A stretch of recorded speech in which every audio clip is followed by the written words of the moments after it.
Hello बच्चों and welcome to the wonderful world of economics. Yes बच्चों, we have started our journey at 11th standard level, that is unemployment in India. अब इस journey को आज हम final touch-up cover करने जा रहे हैं विथ द ऑब्जेक्टिव्स, क्योंकि हमने इसके सब जो क्वेश्चंस आपके 11th लेवल पे हमने करना था वो धीरे धीरे 1 बाय 1 करके हमने सीख लिया।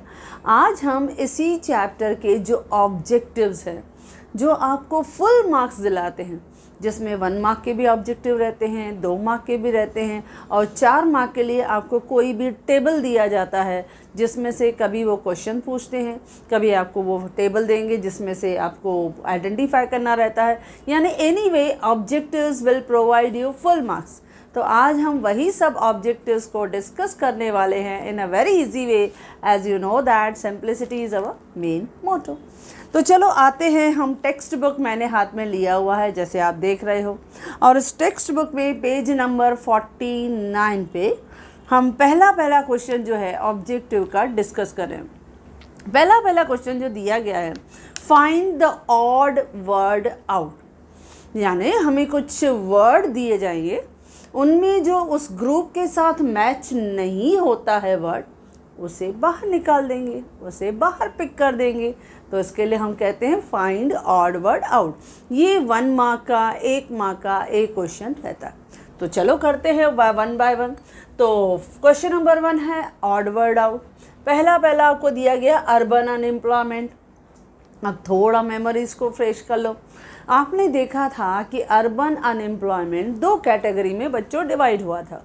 एक तरफ था एजुकेटेड अनएम्प्लॉयमेंट और दूसरी तरफ बराबर इंडस्ट्रियल अनएम्प्लॉयमेंट। इंडस्ट्रियल अनएम्प्लॉयमेंट फिर से 4 पार्ट में डिवाइड हुआ था, technological unemployment, fractional unemployment, cyclical unemployment और चौथा क्या था, स्ट्रक्चरल अनएम्प्लॉयमेंट। यही थे हमारे अर्बन अनएम्प्लॉयमेंट। तो उसने क्या हेडिंग दिया है, अर्बन अनएम्प्लॉयमेंट हम डिस्कस, यानी उससे रिलेटेड आपको कुछ ग्रुप में दिया गया होगा। पहला वो कह रहा है एजुकेटेड अनएम्प्लॉयमेंट, सही है क्योंकि पहला कैटेगरी वही था, एजुकेटेड अनएम्प्लॉयमेंट, ये सही है। इंडस्ट्रियल अनएम्प्लॉयमेंट ये 2nd कैटेगरी में डिवाइड हुआ था, तो ये भी सही है। थर्ड है डिसगाइज्ड अनएम्प्लॉयमेंट। ये पार्ट रूरल अनएम्प्लॉयमेंट का हिस्सा था, यानी ये हमारे लिए क्या बनेगा, disguised unemployment is a part of rural unemployment. तो ये हमारे लिए ऑड वर्ड आउट हो जाएगा। और 4th है टेक्नोलॉजिकल अनएम्प्लॉयमेंट, ये सही है क्योंकि ये इंडस्ट्रियल का ही एक हिस्सा है। तो हमने इसको अंडरलाइन किया और बाद में हम इसका आंसर करके लिखेंगे क्योंकि यही इसका आंसर है। ऑड वर्ड कौन सा है, क्योंकि ये बाकी 3 जो है एजुकेटेड, इंडस्ट्रियल और technological unemployment, all these are the part of urban unemployment. और बाकी जो डिसगाइज्ड अनएम्प्लॉयमेंट था वो रूरल अनएम्प्लॉयमेंट का हिस्सा है, क्योंकि रूरल अनएम्प्लॉयमेंट में 2 कैटेगरीज था, एक सीजनल अनएम्प्लॉयमेंट और दूसरा डिसगाइज्ड, जिसको हमने इनविजिबल अनएम्प्लॉयमेंट भी कहा था। तो बस हमने ऑड वर्ड को पकड़ लिया, ओके, और हमारा 1 मार्क रेडी हो गया। अब आते हैं second. Now state with the high rates of unemployment. ऐसे स्टेट्स जिसमें अनएम्प्लॉयमेंट का रेशो, बेरोज़गारी का रेशो हाई है। अब ये हमने कंटेंट जो है क्वेश्चंस में नहीं किया, लेकिन इसका एक टेबल आपके टेक्स्ट बुक में दी गई है और उसमें से उन्होंने कौन से स्टेट दिए हैं थोड़ा स्टडी करके देखते हैं। देखो, गोवा है, पंजाब है, महाराष्ट्र है, त्रिपुरा है। अब ये आइडिया आपको डायरेक्टली नहीं मिलेगा। इससे related I must tell you कि आपके पेज नंबर 46 पे एक टेबल दी गई है जिसमें पहला ही उसने कहा है त्रिपुरा, और त्रिपुरा में जो अनएम्प्लॉयमेंट का रेशो है दैट इज़ 197, यानी 1000 के पीछे 197 पीपल दे आर अनएम्प्लॉयमेंट। तो देखो हाई रेट है ना, यानी रेशोज वेरी है। अच्छा, उसके बाद उन्होंने कहा है गोवा, पंजाब एंड महाराष्ट्र। 13 पॉइंट पे गोवा है, गोवा में 61 है, 61। उसके इमीडिएटली बाद पंजाब है, दैट इज़ 60, पंजाब है 60। उसके बाद महाराष्ट्र 26 पे है, दैट इज़ 21। अब देखो मैंने यहाँ पे नंबर लिख लिया, वो टेबल में से मैंने नंबर लिख लिया। अब आप देखो गोवा में 1000 के पीछे 61 पीपल आर अनएम्प्लॉयड, पंजाब में 1000 के पीछे 60 पीपल आर अनएम्प्लॉयड, महाराष्ट्र में 1000 के पीछे 21 पीपल आर अनएम्प्लॉयड, और त्रिपुरा में तो सबसे ज़्यादा 197। तो हाई रेट ऑफ अनएम्प्लॉयमेंट, तो सबसे लोवेस्ट जो होगा दैट इज़ महाराष्ट्र। आप देखो महाराष्ट्र जिसमें कम से कम है ओनली 21, तो हम ऑड वर्ड कौन सा हो जाएगा बच्चों, महाराष्ट्र हो जाएगा, क्योंकि महाराष्ट्र में लोवेस्ट अनएम्प्लॉयमेंट रेशो है। बाकी सब जो रेस्ट है त्रिपुरा, गोवा, पंजाब, इन सब में क्या है, अनएम्प्लॉयमेंट रेशो ज़्यादा है। ओके बच्चों, नाउ थर्ड है, यहाँ कोई ग्रुप नहीं दिया गया है, लेकिन देखते हैं किस तरह से उन्होंने दिया है। जैसे पहला कहा एम्प्लॉयमेंट गारंटी स्कीम, EGS, जो पहली बार महाराष्ट्र में स्टार्ट हुई, ओके 1972 में हमने देखा। दूसरा है जवाहर रोजगार योजना, जो 1989 में, ये भी अनएम्प्लॉयमेंट को ज़्यादा से ज़्यादा जो है वो रिड्यूस करने की कोशिश करती है।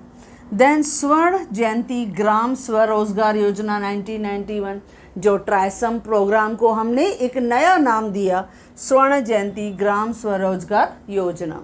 ये भी आपकी अनएम्प्लॉयमेंट को रिड्यूस करने की एक गवर्नमेंट का स्पेसिफिक मेजर्स है। ये तीनों स्पेसिफिक मेजर्स में हमने पढ़ा था।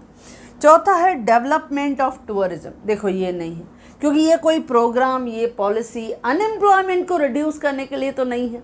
ये तीनों स्पेसिफिक मेजर्स में था, लेकिन ये कोई भी स्पेसिफिक मेजर्स में नहीं था, तो ये हमारे लिए क्या हो जाएगा, ऑड वर्ड आउट। तो हमारा आंसर क्या हो जाएगा बच्चों, डेवलपमेंट ऑफ टूरिज्म। तो देखो इस तरह से आपने ऑड वर्ड आउट का तीनों का जवाब दे दिया। पहले केस में हमने क्या देखा, अर्बन अनएम्प्लॉयमेंट कहा, जिसमें disguised was rural unemployment, pick कर दिया। सेकंड में हमने क्या देखा, उसने कहा हायर रेट ऑफ अनएम्प्लॉयमेंट, वो गोवा में, पंजाब में, त्रिपुरा में ज़्यादा था, लेकिन महाराष्ट्र में कम से कम अनएम्प्लॉयमेंट है, तो उसको हमने ऑड वर्ड करके बाहर निकाला। देन हमने देखा ये तीन पॉलिसीज़ जो थी वो स्पेसिफिक मेजर्स थे टू रिड्यूस अनएम्प्लॉयमेंट, लेकिन डेवलपमेंट ऑफ टूरिज्म जो था ये आपका स्पेसिफिक मेजर्स का हिस्सा नहीं था, इसके लिए हमारा ऑड मैन हो गया। ओके, यानी ऑड वर्ड हमने करके बाहर निकाल दिया। तो देखो तीनों सॉल्व कर दिए, 3 पार्ट्स, यानी 3 मार्क्स हमें मिल गए, तो हमारा सक्सेस हो गया। ओके बच्चों, देखो हमने समझ लिया, समझ के कर लिया, तो ऑब्जेक्टिव्स हमारे लिए बहुत स्कोरिंग होते। ओके बच्चों, चलो बढ़ते हैं आगे। क्वेश्चन नंबर 2 है identify and explain the concept from following illustration. हमें कुछ ऐसे इलस्ट्रेशन एग्जाम्पल्स दिए जाएंगे जिसको पहले आपको क्या करना है, आइडेंटिफाई, पहचानो, आइडेंटिफाई, देन एक्सप्लेन। आप उसको 1 लाइन में, 2 लाइन में एक्सप्लेन करो इन योर ओन वे, आप किसी भी तरह से एक्सप्लेन करो। ये जो आपके रहते हैं दिस इज़ फॉर 2 मार्क्स। ये 2 मार्क के ऑब्जेक्टिव्स हैं जो आपके टेक्स्ट बुक में दिए गए। चलो पहला देखते हैं। Hussain Sheikh employed 7 workers less than the usual number of workers. Hussain Sheikh ने क्या किया, उसने एम्प्लॉय किया 7 वर्कर्स लेस, 7 वर्कर्स कम एम्प्लॉय किया देन यूजुअल, यानी रेगुलरली, नॉर्मली जितने वर्कर्स वो एम्प्लॉय करता था उससे 7 वर्कर उसने कम एम्प्लॉय किया ऑन हिज फार्म, अपने खेती पे। In spite of this output remain the same, उसके बाद भी उसका आउटपुट सेम था। समझो उसका खेती बाड़ी था, उसमें 50 वर्कर की ज़रूरत है, लेकिन उसने क्या किया, 7 वर्कर कम को अपॉइंट किया, यानी 43 को अपॉइंट किया, लेकिन फिर भी उसका जो आउटपुट था, यानी सपोज 100 क्विंटल्स ऑफ वीट था, उसको सेम मिला। जब ऐसा सेम मिलता है और हमने वर्कर्स एक्सेस किया था, वो हटा भी दिया, दैन इट एक्चुअली रिक्वायर्ड, तो आपने कौन सी अनएम्प्लॉयमेंट पढ़ी थी बच्चों, डिस्गाइज्ड अनएम्प्लॉयमेंट। बाहर से लगता है कि ये लोग काम कर रहे हैं, but actually they are not contributing to the output, वो आउटपुट में कुछ भी कंट्रीब्यूट नहीं कर रहे हैं। तो जब हम एक्स्ट्रा मोर वर्कर्स को एम्प्लॉय करते हैं दैन एक्चुअली रिक्वायर्ड, तो उसको हम कौन सी अनएम्प्लॉयमेंट कहते हैं बच्चों, it is called disguised unemployment. ये डिस्गाइज्ड अनएम्प्लॉयमेंट है। हमने जवाब लिख दिया। आपने डिस्गाइज्ड अनएम्प्लॉयमेंट लिखा, 1 मार्क हो गई रेडी। बाकी 1 मार्क के लिए आप डेफिनेशन भी लिख सकते हो। Disguised unemployment is a situation where more number of workers are employed than actually required. जितने चाहिए उसके कंपैरिजन में हमने ज़्यादा वर्कर्स को एम्प्लॉय किया। Here the marginal productivity of labour क्या हो जाता है बच्चों? ज़ीरो हो जाता है। ये किसकी वजह से होता है? या disguised unemployment is found due to rapid growth of population, उसकी वजह से दिखाई देता है। स्लो ग्रोथ ऑफ इकोनॉमी, उसकी वजह से दिखाई देता है। नो अल्टरनेटिव जॉब्स अवेलेबल, उसकी वजह से। या lack of the skill training in the rural area, इसकी वजह से ये दिखाई देता है। तो आप कुछ भी लिखो, आप डिस्गाइज्ड अनएम्प्लॉयमेंट को पहचानो और उससे रिलेटेड आपने जो भी रिलेटेड कोई भी इंफॉर्मेशन लिखी तो you will be given 1 mark. Clear बच्चों? तो फर्स्ट पॉइंट हमारा, यानी एग्जाम्पल हमने पढ़ा, उसमें से हमने पहचान लिया डिस्गाइज्ड अनएम्प्लॉयमेंट, 1 मार्क आपको दी गई। और उस डिस्गाइज्ड अनएम्प्लॉयमेंट को आप अपने नॉलेज के हिसाब से एक्सप्लेन करो। तो आपकी मर्ज़ी, आप कुछ भी, आपने एग्जाम्पल दिया तो भी आपकी मर्ज़ी, आपने डेफिनेशन लिखा तो भी आपकी मर्ज़ी, जो आपको अच्छा लगे बस उसको एक्सप्लेन करो कि what is disguised unemployment. Clear बच्चों? चलो पढ़ते हैं सेकेंड एग्जाम्पल। सेकेंड एग्जाम्पल है use of new technology in the printing industry. हमने प्रिंटिंग इंडस्ट्री में नई टेक्नोलॉजी का यूज़ किया।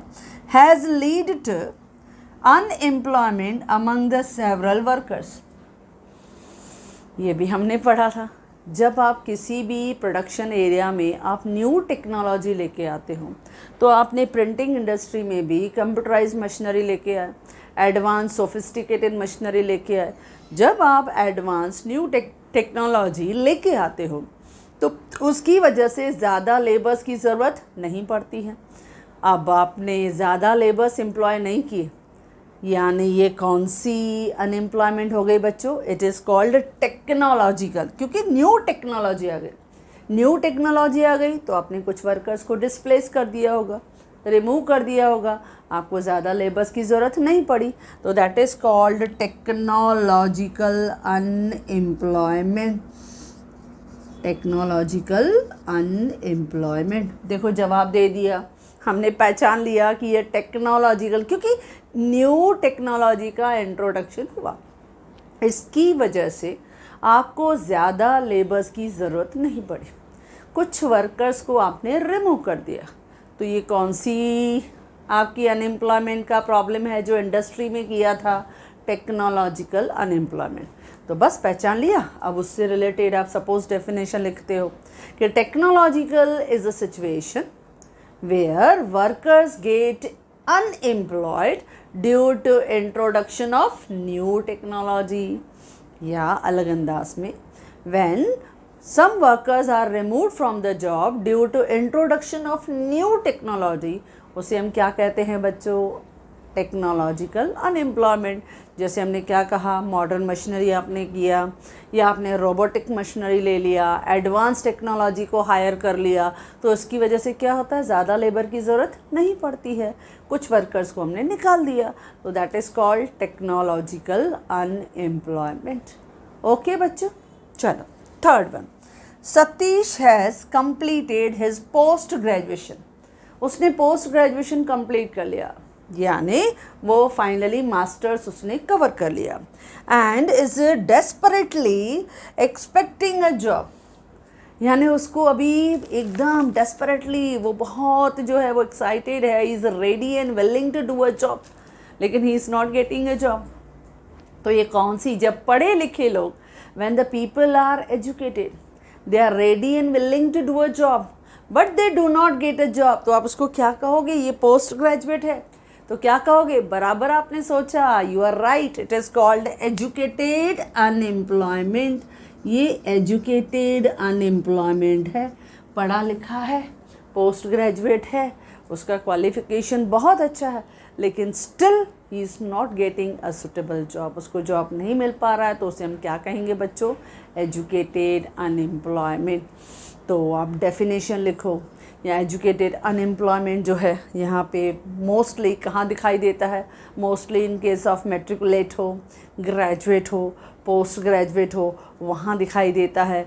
कॉजेज़ क्या हैं एजुकेटेड अनएम्प्लॉयमेंट के? हमने देखा था क्योंकि आपका इकोनॉमिक डेवलपमेंट बहुत स्लो ग्रोथ रखता है, रैपिड ग्रोथ ऑफ पॉपुलेशन है, या उतनी एम्प्लॉयमेंट अपॉर्चुनिटीज़ जो हैं अवेलेबल नहीं है हमारी इकोनॉमी में, lack of skill knowledge, skill development, या उनके लिए वोकेशनल ट्रेनिंग प्रोग्राम्स उतने अवेलेबल नहीं हैं। तो इससे बहुत से प्रॉब्लम्स होते हैं जिसकी वजह से एजुकेटेड अनएम्प्लॉयमेंट बच्चों दिखाई देता है।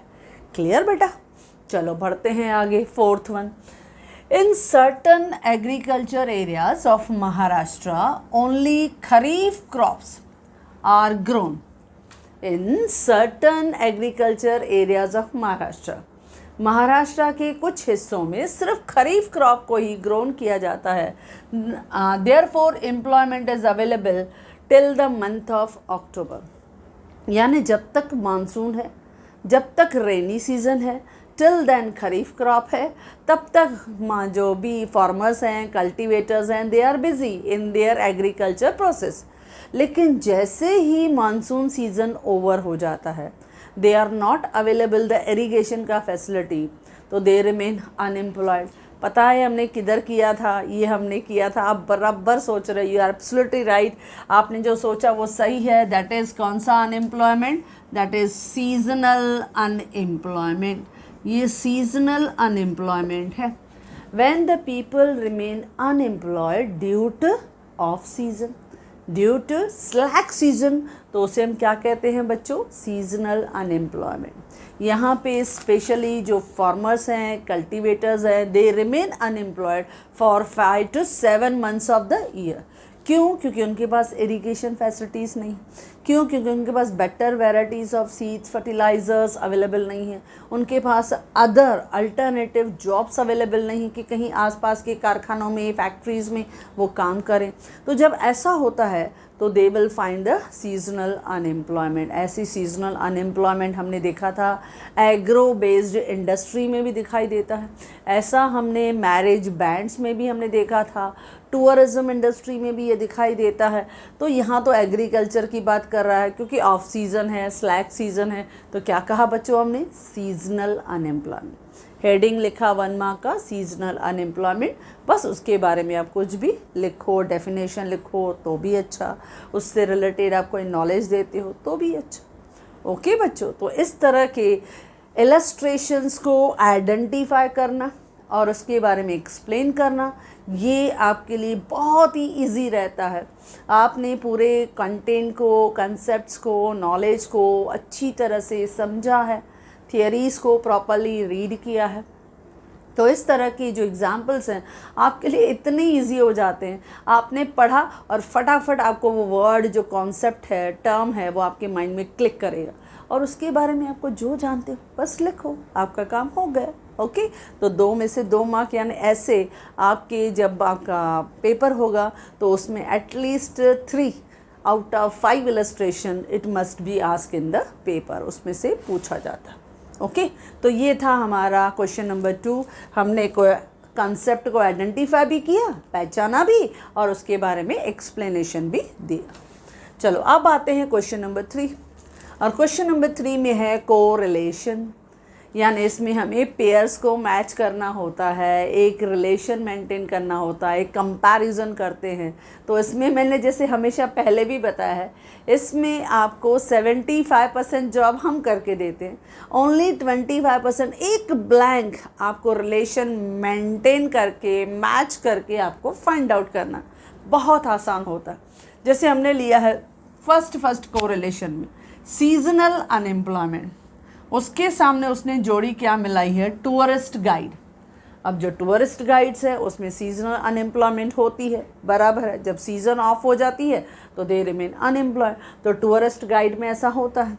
अच्छा, डैश आपको दिखेगा ग्रेजुएट्स में, तो जो पढ़े लिखे हैं, ग्रेजुएट्स हैं, पोस्ट ग्रेजुएट्स हैं, उसमें कौन सी बच्चों दिखाई देती है unemployment? That is educated unemployment.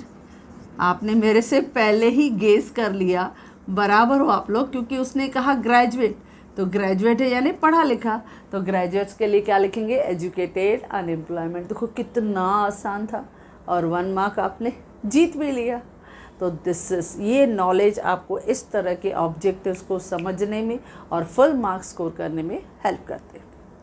Next है डैश डिस्गाइज्ड अनएम्प्लॉयमेंट। ध्यान देना, डैश डिस्गाइज्ड अनएम्प्लॉयमेंट, लेकिन अर्बन अनएम्प्लॉयमेंट में है इंडस्ट्रियल अनएम्प्लॉयमेंट। देखो अर्बन एरियाज में इंडस्ट्रियल और एजुकेटेड दोनों थे, तो रूरल एरियाज में डिस्गाइज्ड और सीजनल थे। तो डिस्गाइज्ड किसका हिस्सा है? This is the part of rural unemployment. देखो कितना आसान था, उसने पूछा सामने डिस्गाइज्ड अनएम्प्लॉयमेंट, तो ये किसका हिस्सा है? क्योंकि इंडस्ट्रियल अनएम्प्लॉयमेंट अर्बन अनएम्प्लॉयमेंट का हिस्सा है, तो डिस्गाइज्ड किसका हिस्सा होगा? इजी है, वो रूरल का हिस्सा है। तो हमने लिख लिया रूरल अनएम्प्लॉयमेंट, 1 मार्क हमारी जो है सक्सेस हो गई, हमने जीत लिया। तो इस तरह से रिलेशन मेंटेन करना है, पेयर्स को मैच करना है, और बहुत जल्दी आपको उसमें से क्लू मिल जाता है और आप उसका फटाफट सही आंसर आप दे पाओगे। चलो थर्ड वन है फ्रिक्शनल अनएम्प्लॉयमेंट। फ्रिक्शनल अनएम्प्लॉयमेंट हमने कहा था शॉर्ट टर्म के लिए, टेम्पररी होता है, कि कभी कभी ब्रेक डाउन ऑफ मशीनरी हो जाता है, कभी पावर कट हो जाता है, कभी शॉर्टेज ऑफ फाइनेंस होता है, कभी कुछ ऐसे दूसरे प्रॉब्लम हो जाते हैं। तो जैसे अभी शॉर्टेज ऑफ रॉ मटेरियल है, यहाँ दिया है, तो frictional unemployment, shortage of raw material नहीं हुआ तो फ्रिक्शनल अनएम्प्लॉयमेंट। ठीक है, अच्छा अब यहाँ क्या दिया है? ऐसा कौन सा अनएम्प्लॉयमेंट होगा जो fluctuation in the business activity की वजह से होगा?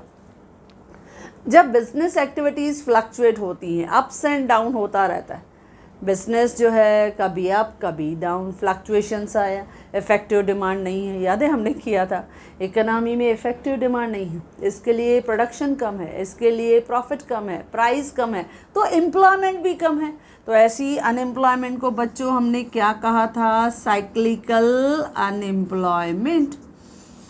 क्योंकि फ्लक्चुएशंस आया, इकोनॉमी में अप्स एंड डाउन आया, तो जब ऐसे अप्स एंड डाउन्स आते हैं, फ्लक्चुएशंस आते हैं, बदलाव आते हैं, तो हमें साइक्लिकल अनएम्प्लॉयमेंट दिखती है। कि फ्रिक्शनल में क्या दिखाई दिया? Shortage of raw material. तो फ्लक्चुएशन ऑफ बिजनेस एक्टिविटी, तो वो कौन सी अनएम्प्लॉयमेंट की बात कर रहा है? Cyclical unemployment.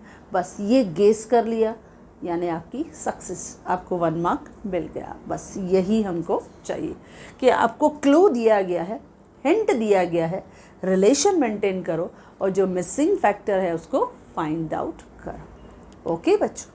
देन फोर्थ है दैट इज़, उसने हमने स्पेसिफिक मेजर्स में किया था Mahatma Gandhi national rural employment guarantee scheme. जो नया नाम था national rural employment guarantee scheme, इसको हमने फिर से 2 अक्टूबर को हमने 2009 से हमने ये न्यू स्कीम चालू की, जिसमें हमने गारंटी दिया वेज एम्प्लॉयमेंट, जिसमें हमने किया था कि मिनिमम 100 दिन का जो रूरल यूथ है उनको हम एम्प्लॉयमेंट ज़रूर देंगे। और स्पेशली इस प्रोग्राम के अंदर किया कि 100 डेज़ का employment during a year, at least 1 member to a family must be given under this programme. यानी इतना अच्छा इफेक्टिव प्रोग्राम था जो हमने स्टडी किया।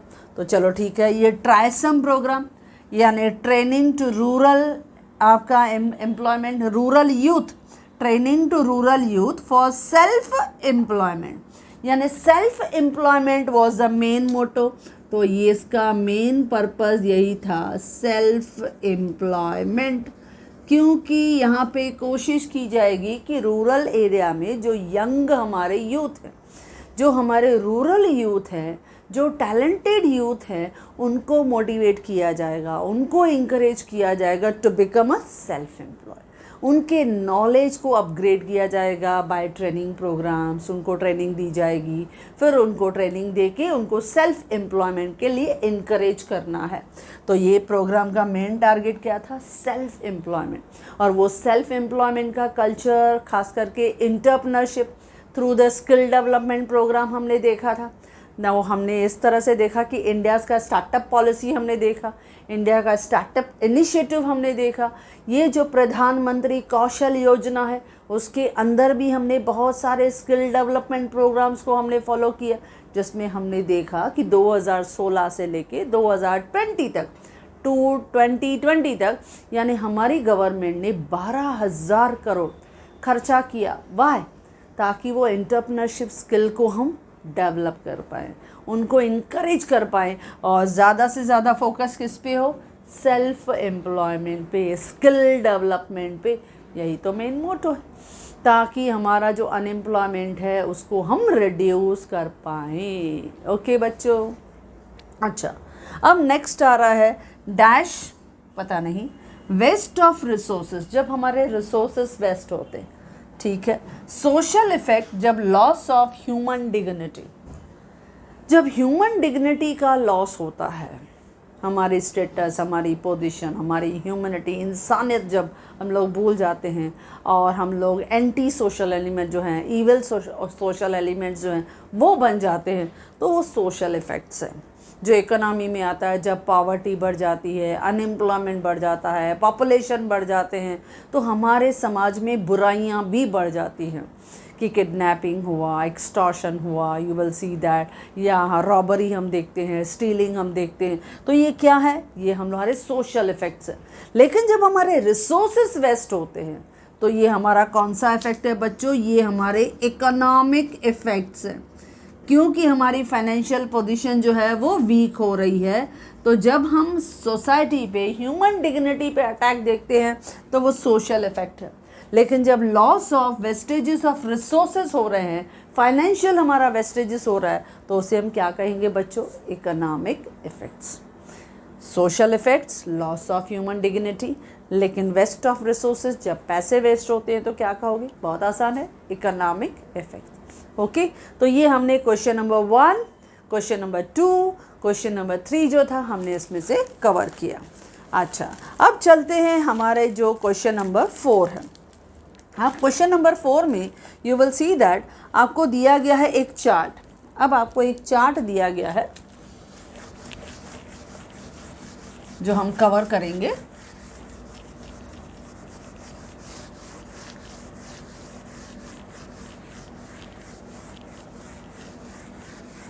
अब उस चार्ट को आपको ध्यान से खाली देखना है।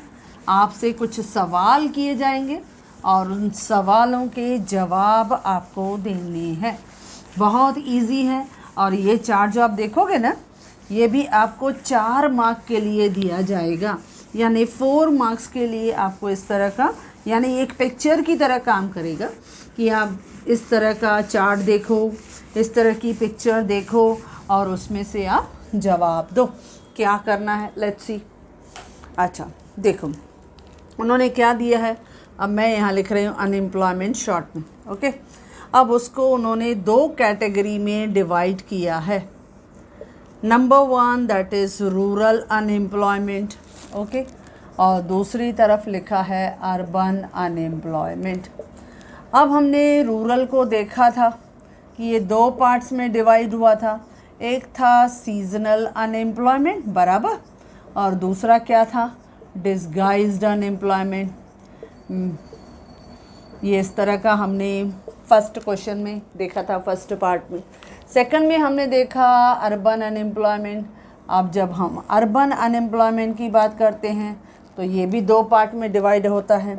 एक है एजुकेटेड अनएम्प्लॉयमेंट और दूसरा हमें क्या दिखता है? इंडस्ट्रियल अनएम्प्लॉयमेंट, बराबर बच्चों, ये इंडस्ट्रियल अनएम्प्लॉयमेंट है। अच्छा, ये जो इंडस्ट्रियल है फिर 4 पार्ट्स में डिवाइड हो रहा था, जिसमें पहला हमने देखा था टेक्नोलॉजिकल है। ओके, आई थिंक यहाँ पर भी उन्होंने यही यूज़ किया होगा, टेक्नोलॉजिकल अनएम्प्लॉयमेंट।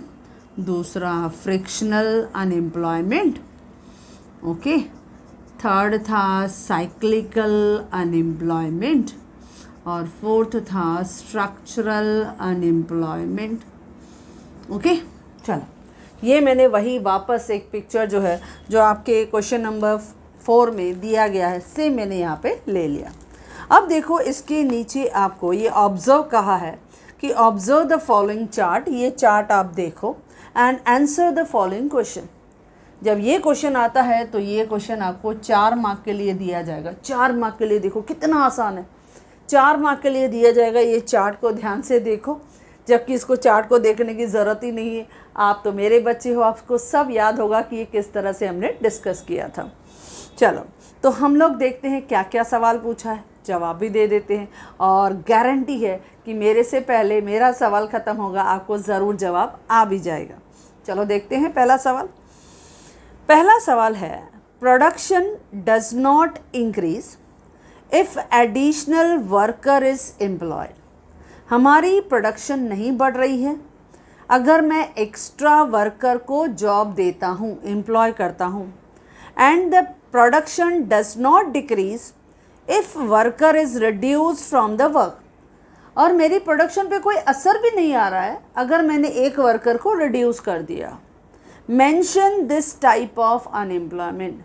मैं कौन से अनएम्प्लॉयमेंट की बात कर रहा हूँ? उसने पहला सवाल क्या पूछा कि production does not increase, production नहीं बढ़ रही है अगर मैं एक एक्स्ट्रा वर्कर को रख रहा हूँ, और प्रोडक्शन मेरी कम भी नहीं हो रही है अगर मैं एक वर्कर को निकाल भी रहा हूँ।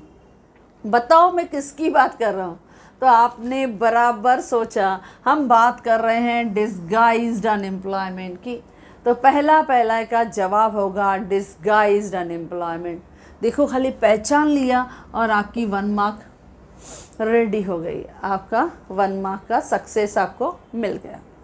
चलो second, a worker is thrown out of job because of computerisation. क्योंकि latest computerise machinery, advanced machinery वहाँ पे आ गई तो हमने क्या किया, एक वर्कर को निकाल दिया क्योंकि ज़रूरत ही नहीं थी। Name this type of unemployment. तो ये कौन सी अनएम्प्लॉयमेंट है बच्चों? बिल्कुल सही सोचा, क्योंकि न्यू कंप्यूटराइज मशीनरी आने की वजह से आपने एक वर्कर को निकाल दिया। तो ऐसी अनएम्प्लॉयमेंट को हम क्या कहते हैं बच्चों? Technological unemployment. क्योंकि नई टेक्नोलॉजी आई तो ये कैपिटल इंटेंसिव टेक्निक है, हमें ज़्यादा वर्कर की ज़रूरत नहीं पड़ती है। इसके लिए इस टेक्नोलॉजी की वजह से क्रिएट हुई अनएम्प्लॉयमेंट को हम क्या बोलते हैं? Technological unemployment. ओके बच्चों, तो सेकंड का जवाब भी रेडी हो गया, आपका 1 मार्क फिर से रेडी। ओके चलो third question. Sharad was forced to return back to India from USA due to depression in IT sector. Depression यानी मंदी, डिप्रेशन यानी आपका रिसेशन या स्लैक सीजन। तो क्या बोला है? Sharad was forced to return back to India from USA। उसको USA से बोला क्योंकि इधर IT सेक्टर में रिसेशन हो गई है, मंदी का पीरियड चालू हो गया है, तो आप इंडिया वापस चले जाओ क्योंकि IT सेक्टर में मंदी है। अब ये क्या है? फ्लक्चुएशंस आ गया है, कभी मार्केट में मंदी आ गई, डिमांड कम है, प्रोडक्शन कम है, तो आप वापस चले जाओ। तो जब फ्लक्चुएशन की वजह से अनएम्प्लॉयमेंट होती है तो बच्चों उसको हम क्या बोलते हैं? Cyclical unemployment. बस जवाब दे दिया, आपका 1 mark ready. Fourth, in spite of being a graduate Vasant is sitting idle at home. जबकि वसंत एक ग्रेजुएट है, ग्रेजुएट होने के बावजूद भी वसंत जो है वो आइडल यानी बेकार घर में बैठा है, फ्री घर में बैठा है, अनएम्प्लॉयड बैठा है। तो पढ़ा लिखा है, ग्रेजुएट है, फिर भी घर में बैठा है। बताओ कौन सी अनएम्प्लॉयमेंट होगी? Educated unemployment. देखो बस ये मैंने पहले ही कहा, चार्ट देखने की ज़रूरत ही नहीं पड़ेगी, आप जस्ट ये पढ़ोगे क्वेश्चन और आपके माइंड में इसका आंसर क्लिक करेगा कि हमने किस अनएम्प्लॉयमेंट के बारे में पूछा है। ओके बच्चों, तो ये 4 आपसे सवाल पूछ लिए, 4 मार्क्स रेडी। लेकिन यहाँ 5 सवाल है, लेकिन एग्ज़ाम में आपसे 4 सवाल ही पूछा जाएगा क्योंकि क्वेश्चन 4 मार्क का। तो any 4 it will be asked. अच्छा, give an example of structural unemployment. अब उसने आपसे एक सवाल पूछा कि ये जो स्ट्रक्चरल अनएम्प्लॉयमेंट है, जो आपकी इकोनॉमी में स्ट्रक्चरल चेंजेस जब आते हैं, when the unemployment is found due to change in the structure of economy, that is called structural unemployment. उसके एग्जाम्पल बताओ। ओके, तो देखो इसके एग्जाम्पल इजी हम ले सकते हैं। जैसे अभी से फॉर एग्जाम्पल हम कहते हैं कि हॉर्स कॉट जो था, हमने कहा था घोड़ा गाड़ी, it is replaced by auto rickshaw या टैक्सी। ये एग्जाम्पल दो। हॉर्स कॉट जो है it is nowadays replaced by auto rickshaw and taxi, उसको उसने रिप्लेस कर दिया, बराबर। या आपको मैंने दूसरा एग्जाम्पल दिया, जैसे हम लोग मैनुअल टाइपराइटर यूज़ करते हैं। ओके, अब मैनुअल टाइपराइटर की जगह हमने क्या किया है, it has been replaced by the mobile and computers, उसको उसने रिप्लेस कर दिया है। या हम लोग देखते थे कि ऐसे बाहर जो है वो मॉल्स जो है, आप मॉल्स में देखो वैरायटी ऑफ शॉप्स हैं, तो ये जो स्मॉल शॉप्स हैं they are replaced by the big malls, उनको उसने रिप्लेस कर दिया। तो ये स्ट्रक्चरल बदलाव है। तो ऐसे स्ट्रक्चरल बदलाव जो हैं वो आप बता सकते हो। जैसे हॉर्स कार्ट जो है it is replaced by auto rickshaw या टैक्सी। या जो स्मॉल शॉप्स हैं, रिटेलर शॉप्स जो हैं, स्मॉल रिटेलर शॉप्स जो हैं, they are replaced by the big shopping malls, उसको उसने रिप्लेस कर दिया है। या जैसे मैंने कहा कैमराज हैं, पहले हम कैमरा परचेस करते थे, but nowadays these cameras are replaced by the mobile in our hand, हमारे हाथ में मोबाइल रहता है। या मैनुअल टाइपराइटर जो हम पहले यूज़ करते थे, उसकी जगह हमारे पास प्रिंटर्स आ गए हैं, यानी ऑटोमेटिक कंप्यूटराइज मशीनरीज आ गई हैं। तो काफ़ी चेंजेस, बदलाव आपके सामने आ गए हैं। आप कोई भी एग्जाम्पल इसमें दे सकते हो।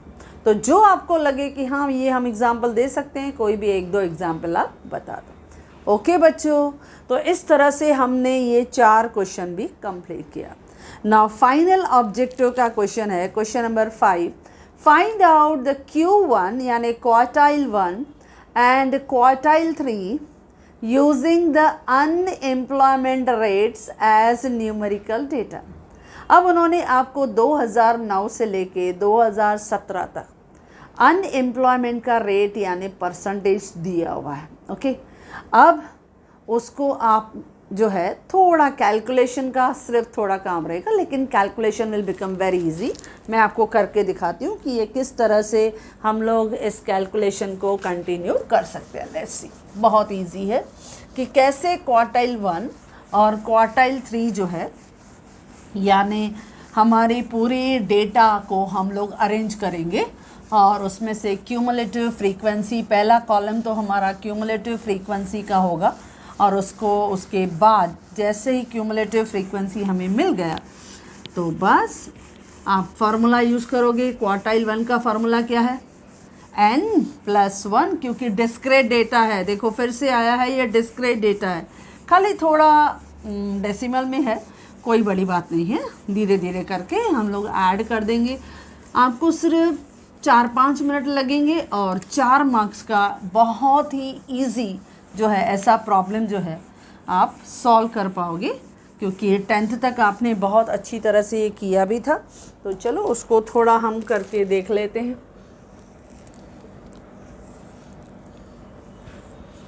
फर्स्ट है ईयर, उसके बाद अनएम्प्लॉयमेंट रेट, ये परसेंटेज में, और उसके बाद आता है क्यूमुलेटिव फ्रीक्वेंसी, क्योंकि मुझे ऐड करना है। तो करके देख लेते हैं भाई, इजी है, कोई बड़ी बात नहीं।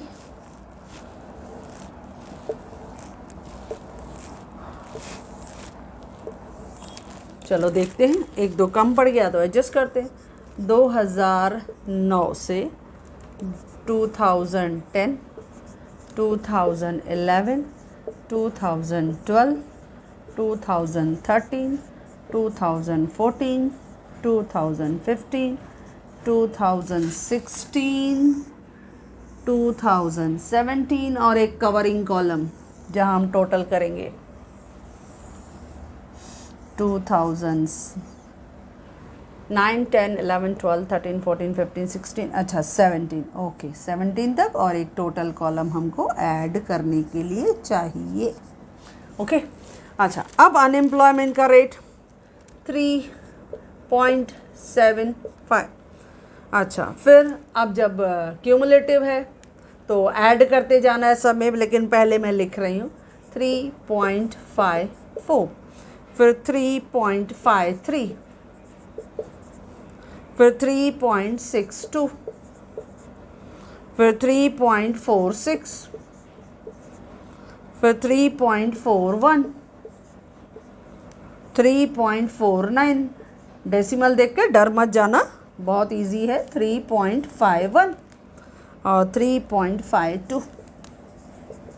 चलो ये सब हो गया, तो लास्ट में हमको n मिलेगा इधर, और इधर क्यूमुलेटिव फ्रीक्वेंसी हम फाइंड आउट कर रहे हैं। चलो अब क्यूमुलेटिव फ्रीक्वेंसी में हम क्या करेंगे, ऐड करते जाएंगे, बहुत सिंपल। पहले तो सेम ही लिखते हैं 3.75, अब उसमें हम ये ऐड करेंगे। जब ऐड करेंगे बहुत आसान है, देखो 5 + 4 9, 7 + 5 12, कैरी हुआ 1, यानी 4 4 + 3 7, तो 7.29 ये हमको मिल गया। देखो क्यूमुलेटिव, ये हमने दोनों प्लस कर दिया। अब इसमें ये मैं प्लस करूँगी, इसमें ये प्लस होगा, ये जो मुझे मिला, फिर इसमें ये ऐड करेंगे। 9 + 3 देखो 12, कैरी 1 हुआ, यानी 3 3 + 5 8, 7 + 3 10, 10.82 ये हमें मिला। अब उस 10.82 में फिर ये ऐड करना है, तो देखो 2 + 2 4, अच्छा 8 + 6 14, कैरी 1, तो ये हुआ 11, और ये 3 14, तो 14.44। अब उसमें ऐड करूँगी ये 3.46, अच्छा 4 and 6 10, कैरी 1, ये हुआ 5 5 + 4 9, और 14 और 3 मिला के 17। चलो ये हुआ 17.90। अब उसमें ये प्लस करूँगी वापस, अब उसमें मैं 0 है 1, तो ये 1, 9 और 4 जो है वो 13, कैरी 1 18, अच्छा ये 18 और 3 हुआ 21, तो ये आया आपका 21.31। अब उसमें ये वापस ऐड करूँगी, 1 + 9 ये आया 10, कैरी 1, यानी 4 + 4 ये 18, अच्छा 8, 21 + 3 24, तो ये आया 24.80। अब उसमें ऐड करूँगी पॉइंट, फिर से 3.5, तो ये 0 + 1 1, 8 + 5 13, कैरी 1, 25 + 3 28, तो ये मिला 28.31। अब उसमें ऐड करूँगी ये फाइनल फिगर, 1 + 2 3, 3 + 5 8, 28 और 3 जो है वो 31.83। ये हमारा जो फिगर आया 31.83, दैट इज़ द 31.83, ये टोटल नंबर हमने ऐड किया। ओके बच्चों, ये हमने टेबल कंप्लीट कर लिया ना, आपका काम हो गया।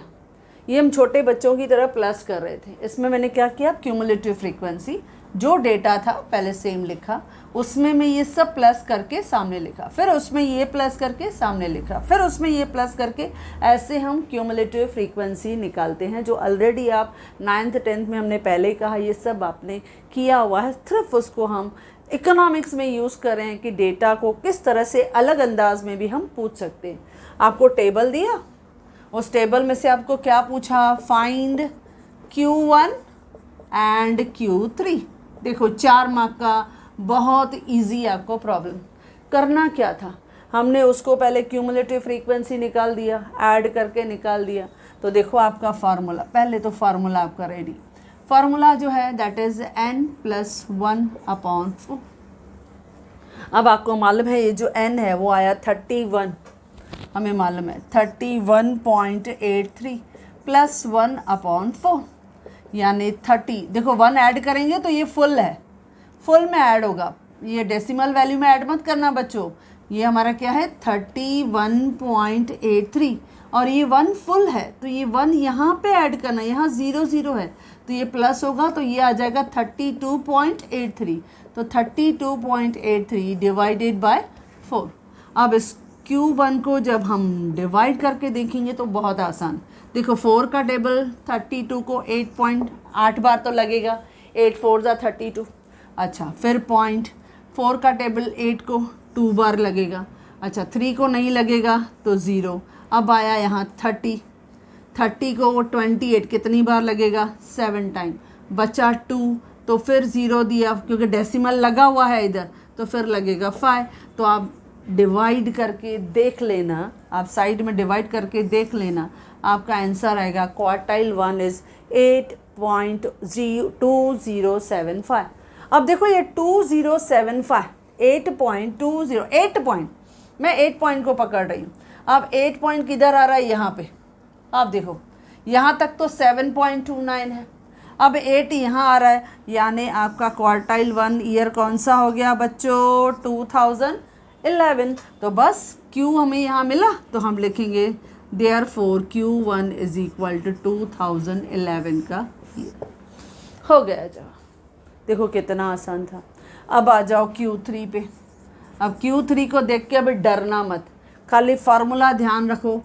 क्वार्टाइल 3 यानी 75%, फार्मूला वही है n+1/4। खाली क्वार्टाइल 3 है तो ये 3 से मल्टीप्लाई होगा। अब देखो n+1/4 हम ऑलरेडी निकाल चुके हैं, वापस मेहनत मत करना।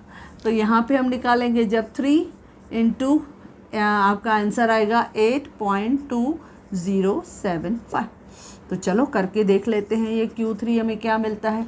अब 5 3 ज़ा 15 कैरी 1 देन 3 7 जा हमला 21 + 1 22 वापस 22, फिर 3 2 ज़ा 6 और 8 3 ज़ा 24, यानी आंसर क्या आया 24.6225।